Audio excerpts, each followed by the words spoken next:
Friends, clause 6 residence in India. Income tax में residence का बहुत महत्व होता है, क्योंकि रेसिडेंस तय होता है उसके हिसाब से टैक्सेशन अप्लाई होता है। तो पर्सन जो है वो रेसिडेंट है, ऑर्डिनरी रेसिडेंट है या नॉन रेसिडेंट है, ये तय करना बहुत ज़रूरत है। क्लॉज 6(1) उसमें स्पष्ट किया गया है कि ये जो क्लॉज है वो कोई भी पर्सन की इनकम टैक्स में रेसिडेंस को तय करता है। क्लॉज 6(2) क्या कहता है?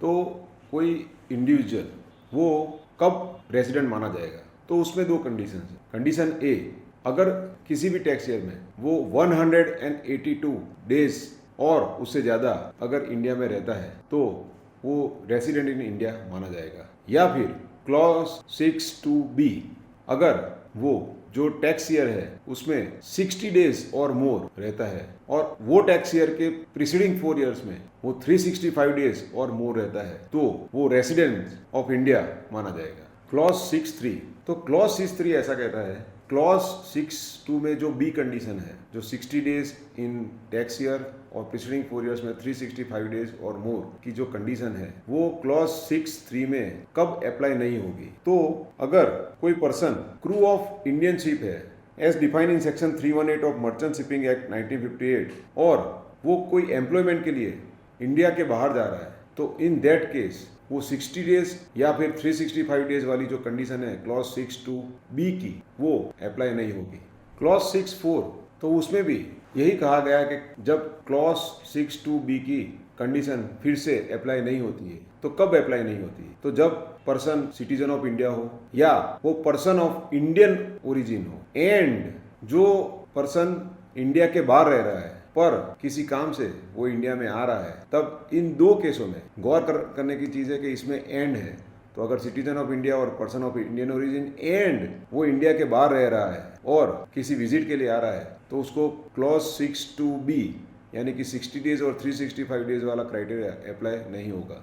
क्लॉज 6(5) क्या कहता है? क्लॉज 6(5) ये कहता है कि क्लॉज 6(4) में जो सिटीजन ऑफ इंडिया या फिर पर्सन ऑफ इंडियन ओरिजिन या कोई इंसान इंडिया के बाहर रह रहा है और वो विजिट पे आ रहा है, तो उसको क्लॉज 6(2)(b) में जो क्राइटेरिया है 60 डेज वाला, वो 120 डेज से रिप्लेस होगा अगर उस इंसान को उसकी इंडियन सोर्सेज से कोई भी इनकम है वो 15 लाख से ज़्यादा है, जिसमें फॉरेन सोर्सेज की इनकम इंक्लूडेड नहीं है। तो इंडियन सोर्सेज की कोई भी इनकम अगर 15 लाख से ज़्यादा है, तो क्लॉज 6(5) में रेसिडेंट क्राइटेरिया तय करने के लिए उसको 60 डेज की जो लिमिट है वो 120 डेज अप्लाई होगी।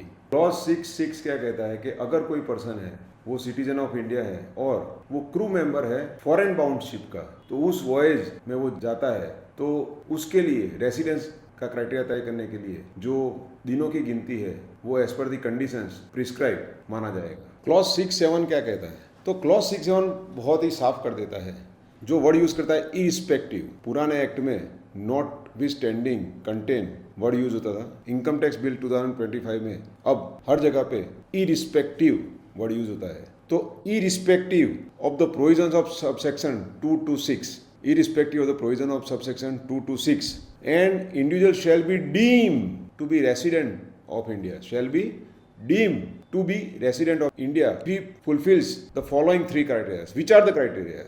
If he is a citizen of India, if he is not liable to tax in any other country or territory due to domicile, residence or similar criteria, and he has a total income exceeding 15 lakh rupees but not belonging to any income from foreign sources. तो friends 6(7) ने clear कर दिया, irrespective of anything, person shall be deemed to be resident if he is citizen of India, if he is not liable to tax in any other country as a domicile, and he has income in any tax year exceeding 50 lakh rupees but that doesn't include income from foreign sources. Clause 6(8) साफ कर देता है कि clause 6(7) उस कोई भी इंसान को अप्लाई नहीं होगा जिसको क्लॉज 6(2) to 6(6) अप्लाई हो रहा है। क्लॉज 6(9) में बात की गई है हिंदू अनडिवाइडेड फैमिली, फर्म और एनी एसोसिएशन पर्सन्स के रेसिडेंट स्टेटस की। तो फ्रेंड्स, इन सब में रेसिडेंट का एक ही क्राइटेरिया है, अगर उसका control and management of its affairs अगर इंडिया से मेंटेन होता है, इंडिया से वो लागू होता है, तो ही उसका रेसिडेंस स्टेटस इंडियन माना जाएगा। अगर वो बाहर से उसका कंट्रोल एंड मैनेजमेंट बाहर से अगर मेंटेन होता है आउटसाइड इंडिया, तो वो रेसिडेंट इन इंडिया का स्टेटस उनको मिलेगा नहीं। क्लॉज 610 के हिसाब से कंपनी को कब रेसिडेंट माना जाएगा?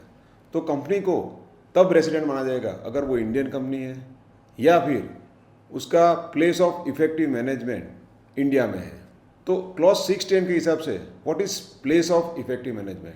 Place of effective management means a place where key management and commercial decisions necessary for the conduct of business of the company as a whole are in substance made। तो इधर साफ हो जाता है कि अगर कंपनी इंडियन कंपनी नहीं भी है पर उसका place of effective management means जो की पॉलिसी डिसीजन है कंपनी के बिजनेस के लिए या उसके कमर्शियल डिसीजन जिसकी इम्पैक्ट कंपनी के प्रॉफिट एंड लॉस पे होती है, वो अगर इंडिया में लिए जाते हैं तो भी वो कंपनी रेसिडेंट इन इंडिया मानी जाएगी। क्लॉज 611 साफ कर देता है कि बाकी कोई भी पर्सन है वो तभी रेसिडेंट इन इंडिया माना जाएगा जब उसका कंट्रोल एंड मैनेजमेंट, जो अफेयर्स का जो कंट्रोल एंड मैनेजमेंट है वो इंडिया से होता है, तभी उसको रेसिडेंट इंडिया माना जाएगा। अदरवाइज उनको रेसिडेंट इंडिया माना जाएगा नहीं।